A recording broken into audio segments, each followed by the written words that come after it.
tadbirkor sifatida maktab ochar ekanmiz, bizni maqsadlarimiz biz bilan ishtirok etayotgan odamlarning maqsadi bilan bog'liq bo'lishi kerak. Ya'ni bizni ota-onaga nisbatan maqsadimiz bor, o'quvchiga nisbatan maqsadimiz bor, o'qituvchilarimizga nisbatan maqsadimiz bor, yashab turgan joyimizga nisbatan maqsadimiz bor. Joy deganda endi qat tushunilsa ham tushunilaveradi, tumanmi, shaharmi, davlatmi. Xo'p, birinchisi o'quvchimizdan boshlaylik. O'quvchimizning maqsadi o'quvchimiz o'ziga, oilasiga, yashab turgan joyga foyda keltira oladigan bola bo'lsin. Bu maqsad. Ya'ni aqlli bo'lsin, mehnatkash bo'lsin, boy bo'lsin kelajakda, vijdonli bo'lsin, bo'lmasam foyda keltirmaydi. Mana shu maqsadni qo'yganmiz. Ota-onasiga nima desa, xuddi shunaqa ota-onani, shunaqa farzandni ota-onasi bo'lsin, ya'ni bolasining rohatini ko'rsin.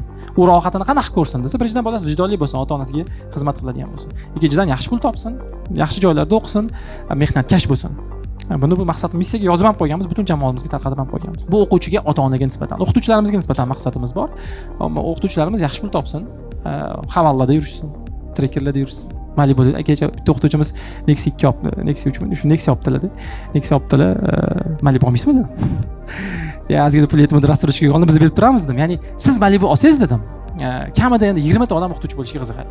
Pedinstda o'qib yurgan, pastda o'qib yurganlar, o'qituvchi bo'lib Malibu olsa bo'lar ekan degan narsa bo'ladi. Qiziq menga, ya'ni o'qituvchilarimiz mashina olishi, uy olishi, ikkitasi mana uy oldi, uchtasi mashina oldi.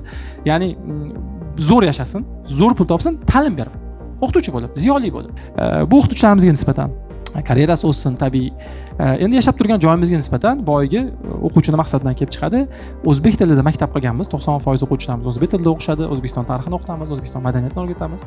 Shuni oqibatida bolalar yashayotgan joyga muhabbatli bo'lib chiqsin. Immigrant kerak emas. Biz immigrant yetishtirmoqchi emasmiz.